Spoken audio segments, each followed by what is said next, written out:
in Madeira that they call andorinha. I don't know how you say in English. Andorinha, no sé cómo se dice esa palabra. I don't know how you say, but...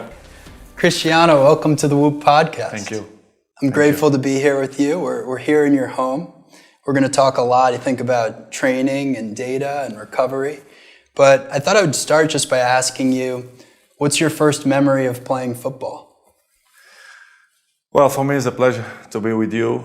When I started to play football, you mean? Yeah.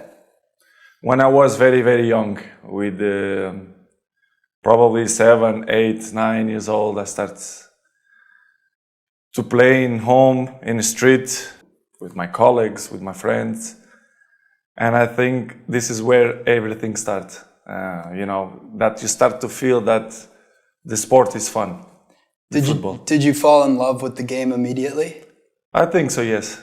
Yeah, I thought it was like the first love when I started to play in the street. It was fun, and I said, "Listen, I like this."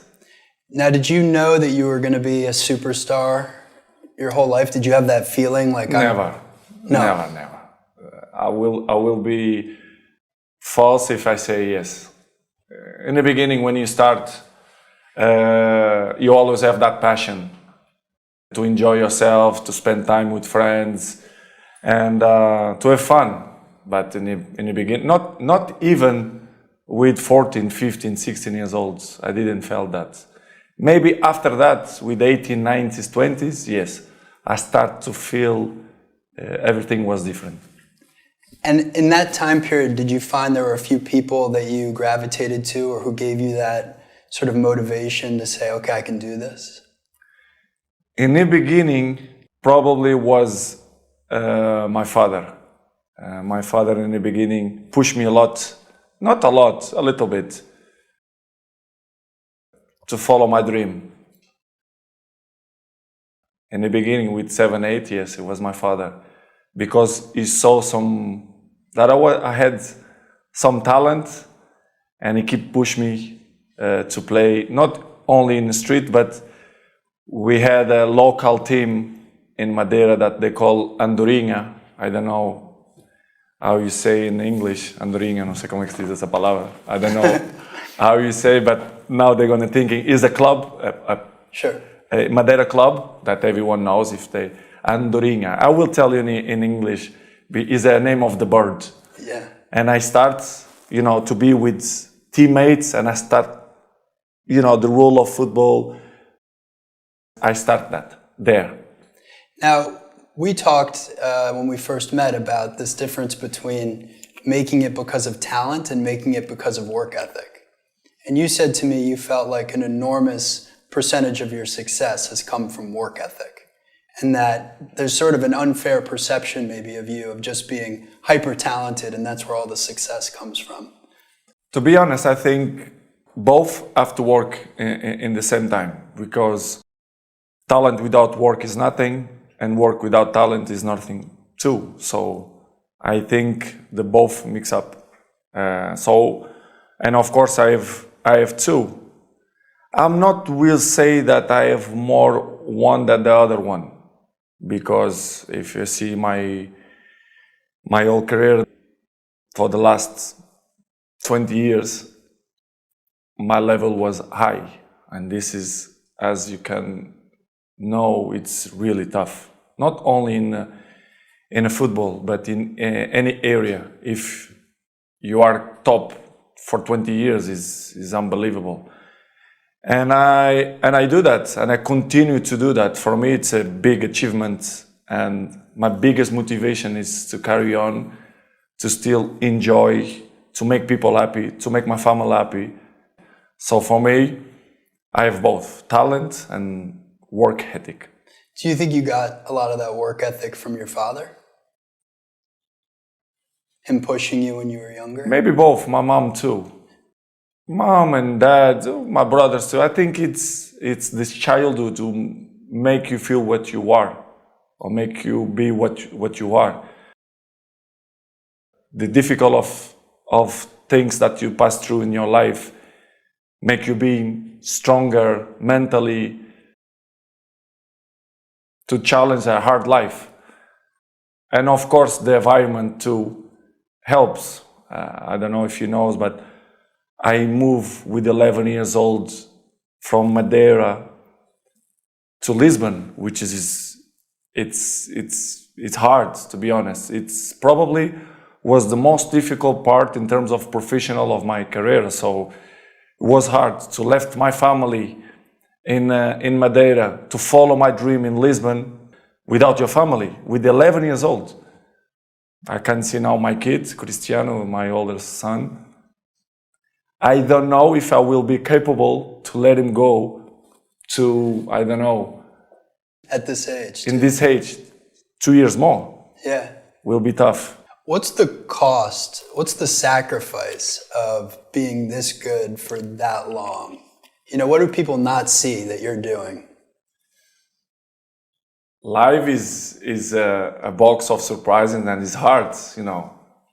It's not easy, you know, to be in this level and still push and still motivate to carry on, you know, to score goals, to be in a good shape, to compete with the young lions. They coming, and when they play against me, they want to show me that they are stronger than me and faster than me. You have to prepare very well, not in terms of physically, but mentally too. I think it's very hard, but in the same way, it's a challenge, you know, because as you can see, if you treat good your body, you can maintain so many years, and this is the big challenge for me, and it's great. I feel proud for that, to have this age and still compete in a highest level. For me, it's great and give me motivation to carry on.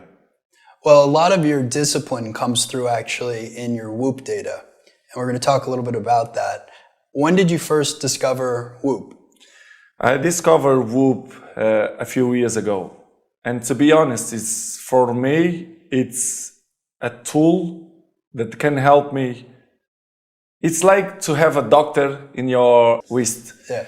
And for me, I cannot live without Whoop, because it's helped me a lot, not only in terms of physically, but mentally, in a sleep way.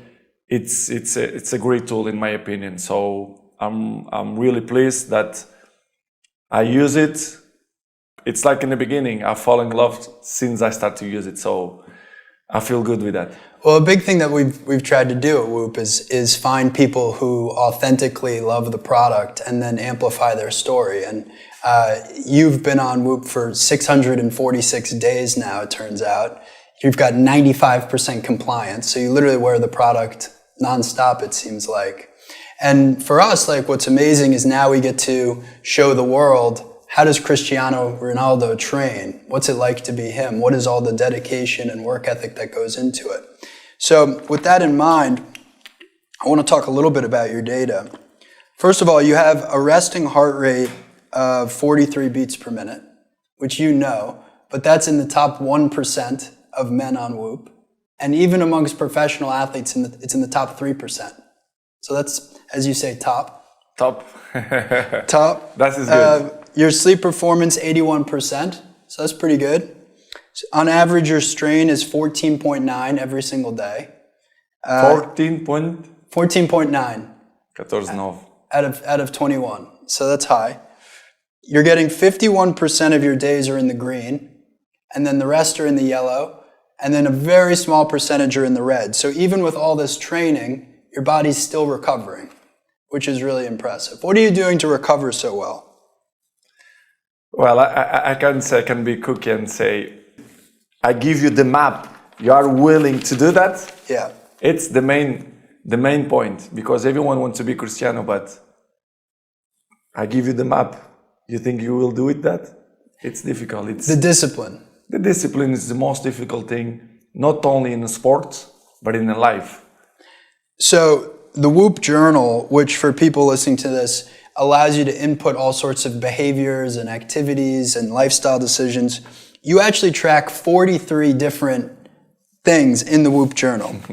So let's see here. From a diet standpoint, you're tracking carbohydrates, turmeric, zinc, caffeine, vitamin B, vitamin C. Which of those components do you find helps you? I think it's all package. Helps you to maintain a good nutrition, in my opinion.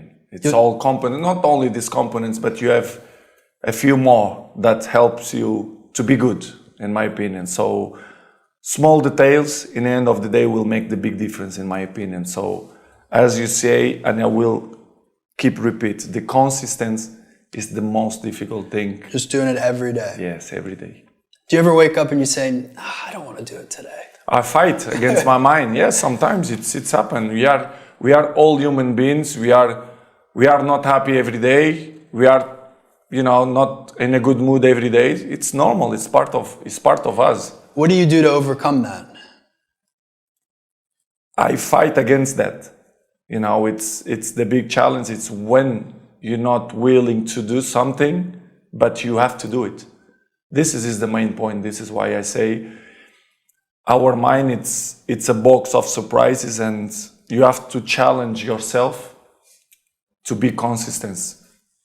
I repeat, sometimes it's hard. It's what many people say, you like to go to the gym every day. Of course, no. It's not true. Nobody likes to go to the gym every day. But you have to do it. Probably yes, because your mental strength is coming from that moments, that in a hard moments, you should do it. So, and I do it because after that, maybe in the beginning you feel hard to start, but after when you finish the gym or cold plunge or even the training, you will feel better.